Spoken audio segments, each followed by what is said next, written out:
Hello, planet Earth. Welcome to my YouTube channel. We're at IDK, my BFF Jill 730. I'm Preston L. Young, wishing you warm salutations and congratulations, as always.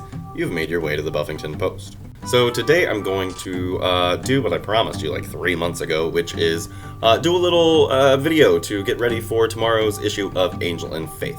Yeah, I made this video a couple months ago, and I was like, yeah, I'm gonna start doing a video before the new issues premiere to get us ready, and blah blah blah, but I haven't done it, so I'm doing that today.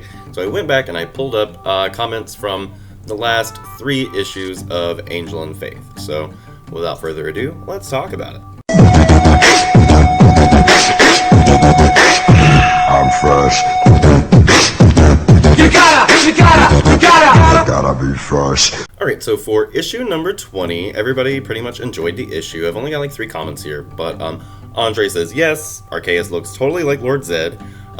Ken and Amanda both loved the issue. And as far as me talking about how worried I am about Angel and Faith and it being continued due to the seeming low sales as far as what I can tell, Knitting Mummy Amanda said the greatest thing. She says, I get both covers for both comics and the graphic novels, so I am doing my bit to keep them all going.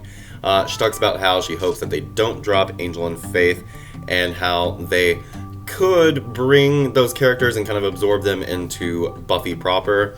But there's so much disservice to the characters that we've already got on Buffy. Like, really, what is Dawn really going through this season?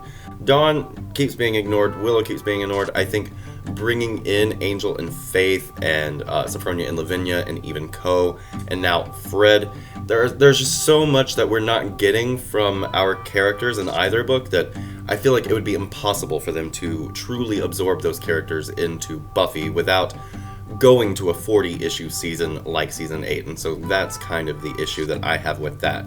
And yes, she talks about how once Arceus gets the family together, they're going to want to go for Spike, so that's a thing. Alright, so moving on to issue number 21, Ken proposed the idea that Arceus wants to put Magic Town into the statue, because of course the statue is hollow, and so I was saying that, maybe they could put Nadira in there since she is the physical body of Magic Town, and this statue is, what Ken is proposing is that this statue could be a body for Magic Town, and so if you put Nadira in it, then Magic Town's kind of like already in her, and so it could have this body, but, the jury's still out on what we're going to do with this statue. I proposed that Fred / Illyria might go into the statue, because of course Magic Town is worried about Illyria. It's afraid of Illyria because Illyria is this like very old power and Magic Town represents this like new power, and so I proposed the idea that maybe they could get Fred and Illyria into the statue and kind of protect Magic Town from them, and that's an idea as well, but I'm really leaning more toward Magic Town body vessel than I am with Fred and Illyria. We know that Illyria is going to have to come into play in a big way toward the end of the season. It's just, like I said, the jury's really still out on exactly how to go about, with the statue, so we don't know what the what. And then Ken and I were actually talking about the possibility of bringing Connor into Buffy the Vampire Slayer proper for season 11, which I think that would be a really good idea. We haven't seen Connor, and I think giving him more room to grow away from Angel but still on the page in front of us would be a great thing to happen on Buffy. And of course, he and Dawn would have a lot in common, which would kind of throw a monkey wrench into whatever Xander's got thinking about Dawn, so that's a thing. Alright, and on to issue number 22. Ken asks, do you think after Angel and Faith ends at issue number 25 that they will go over and help Buffy for the last 5 issues of her season? Now, I didn't really think much about this idea, I kind of just dismissed it, but the more we move toward the end of the season and like what Amanda was saying about needing to get Spike into the family, I could see the books crossing over. Buffy Season 10, our villain still hasn't really been revealed. There's still Dr. Mike out there, and I'm pretty sure Dr. Mike is going to come into the situation, and of course we've got Vicky and Harmony and the government and the Magical Council and all that good stuff, and so right now I'm still going to say no, but it's completely possible that the Angel and Faith Avenger crew could be in the mix in the end of Buffy season 10. So we'll really just have to see on that, but it's not too far-fetched an idea. King of Shreds and Patches, I don't know your real name, but love you, girl, says, I love that Angel and Faith now has a mostly female ensemble, especially when compared to season 5 of Angel. Yeah, that's a good point, because really, Fred was the only female, Harmony was there and they gave her, billing in the opening credits, but that was really just kind of to be nice, if you ask me. But, yeah, and then Illyria, of course, took, Fred away from us, and Illyria is kind of genderless, even though we often refer with female pronouns to Illyria, but, yeah, it's almost a little too female-centric, especially given the fact that we don't actually deal with Sophronia and Lavinia, and very little of Fred has been dealt with, and so it's really just Angel and Faith's book. They've done more with Code than they have Sophronia, Lavinia, or Fred, really, so that's a thing.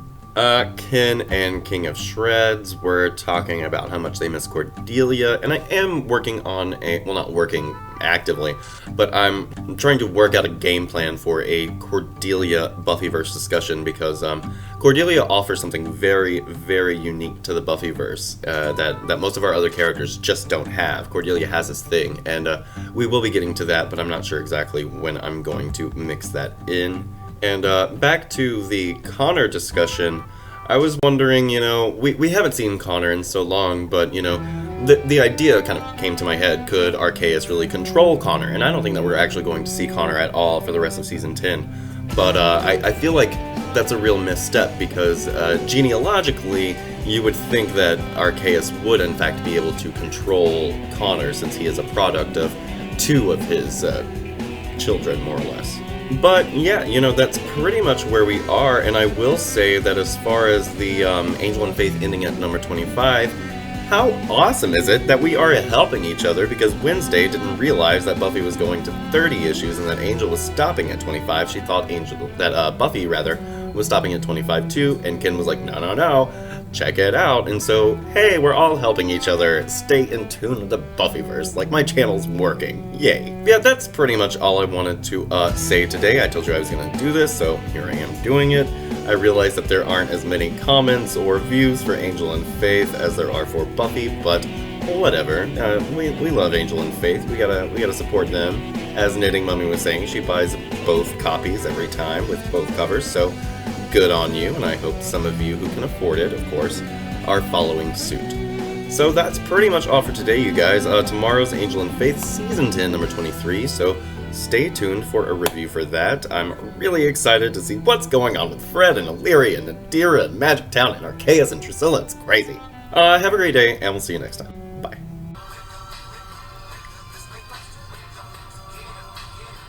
Trying to work out a game plan for a Cordelia.